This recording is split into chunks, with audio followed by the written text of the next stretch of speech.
I came from a world of science. I had no background in spirituality, no background in any of the programming and information that you all have received. So I was like completely unaware of the spiritual realm as a scientist. As a scientist, in fact, you don't even mention the word spirit in a laboratory anywhere. Once I saw a connection between the invisible realm and the physical realm, it profoundly changed my entire life. And the significance is I started to follow through on what I learned, and I'm very proud to say that my teachers were cells. I studied the cells, and when you study them long enough, they tell you things. And I started to realize the nature that they were telling me. Our awareness changed, but we haven't really brought it into the world. I say, well, what happened? And in 1925, physicists said that our vision of a universe split into an invisible energy realm and a material physical realm was a total illusion. That everything is energy. The whole thing, there is no matter in this world. And to summarize what the meaning was, a famous physicist in 1930 by the name of Sir James Jeans said, "We have been led to believe that the universe is a great machine, when in fact it is more a great thought." And the reality about that was quantum physicists have established since 1925 that consciousness is the primary mechanism of creativity of the world that we experience. The universe is immaterial. It's mental and spiritual. Live and enjoy. And this is so exciting because science is coming out saying it mental and spiritual. It's like, oh my God, but that's the quantum physics part. And the reality about it, why is that so important? As Sadhviji had just mentioned, it's our thoughts that are manifesting this world. Now you could say that's a spiritual thing, and now I say not only is it spiritual, now it is fundamental basic science of the universe. And it says then the thoughts are creative. Well, if the thoughts are creative, then who is having the thought? And you start to realize, I'm having the thought. Well, then the truth is simple, as Richard Conn Henry said, you are creating this world with your mental activity and your spirituality combined. And then all of a sudden it says, well, then if I'm creating the world, then my original belief that when things didn't go right, I was a victim. The universe wasn't supporting me. You know, it's like, oh, I try so hard and the universe is not giving me things. It turns 180 degrees around. And it basically says this, we are creating this world. And then I say, your mind is creating this world. And then I give you the science that says there are two minds that are operating at the same time. One is called the conscious mind, and one is called the subconscious mind. I say, what's the difference? The conscious mind is where you are as a spirit, an entity, a unique identity. You are in that conscious mind and perceiving the world. I say, what about the subconscious mind? It's not a creative mind. The subconscious mind is habits, things that you've learned and you experienced in your life, and they become habits. So the subconscious mind is not thinking and creating. It's subconscious mind, push the button, play the behavior. So here's the point. When we are in our conscious mind, we are connecting our spirituality to the biology and the physical planet that we're in. And that is the creative mind. That's the one you wake up in the morning and say, oh, I wish I had this, and I desire that, and these are the things I want. And then you go out and start the day, and then guess what? 95% of the day, you are not operating from the conscious mind. Science has recognized 95% of the day, because we are thinking 95% of the day, our behavior is now controlled by the subconscious mind. The conscious mind with your creativity has your wishes and your desires. The subconscious mind was programmed by other people, your mother, your father, your siblings, and your community. So what is the difference?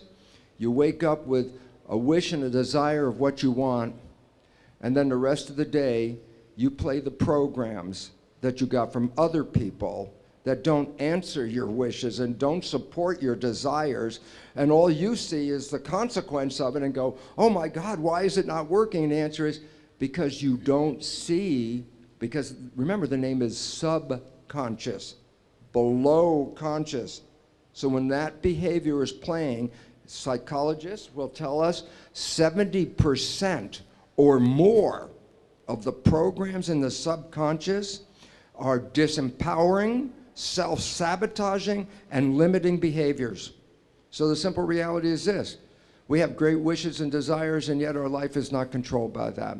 Our life is controlled by the programming, and that programming is the disempowering program. So all you see is the consequence of the invisible subconscious, which will sabotage all the desires and wishes you have.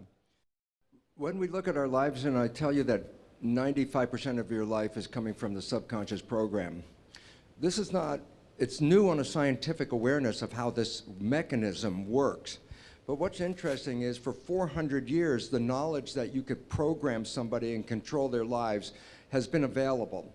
It was the Jesuits who 400 years ago said, give me a child until it's 7 and I will show you the man. Most people didn't understand what they were saying, and what it is the first 7 years, which we now know biologically and scientifically is the program period. They knew that 400 years ago, and they said if I can get that program in the first 7 years, that program will determine the life of that individual. I'll show you the man because they will represent the program.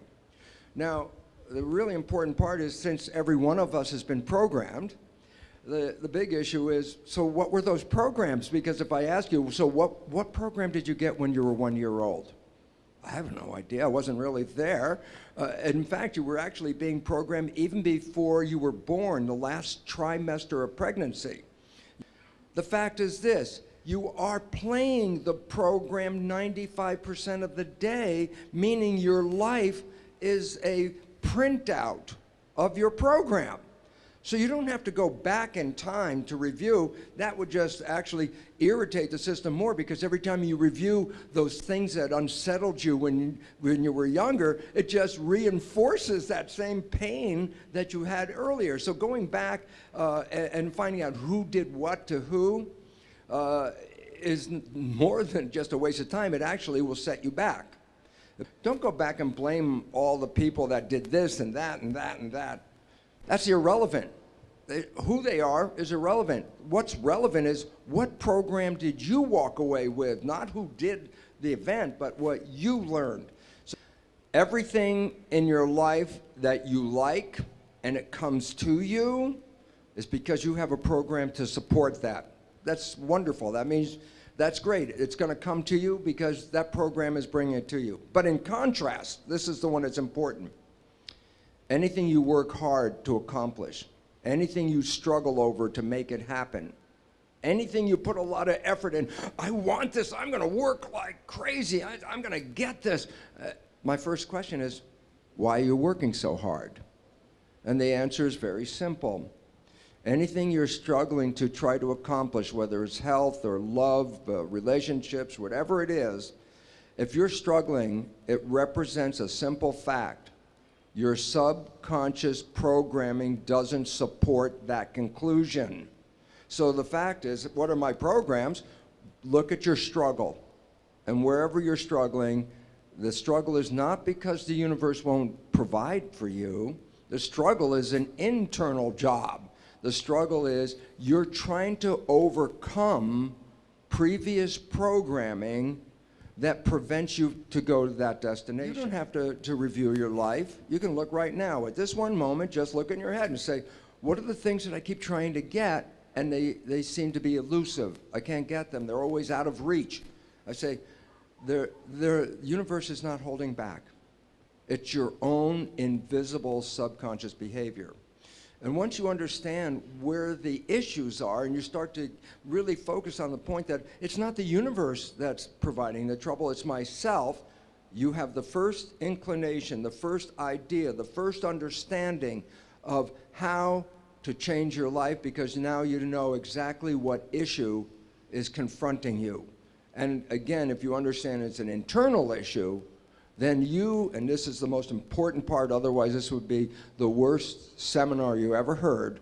The most important part is this: you can change the programming. You can rewrite your subconscious programs. And why is that relevant? If you took the wishes and desires of the conscious mind and used that as a program to put the beliefs into the subconscious mind, it's the most exciting and liberating thing you can ever do in your life. You know why? Because once it's in the subconscious program, 95% of the day, without you even thinking about it, your mind will take you to that direction.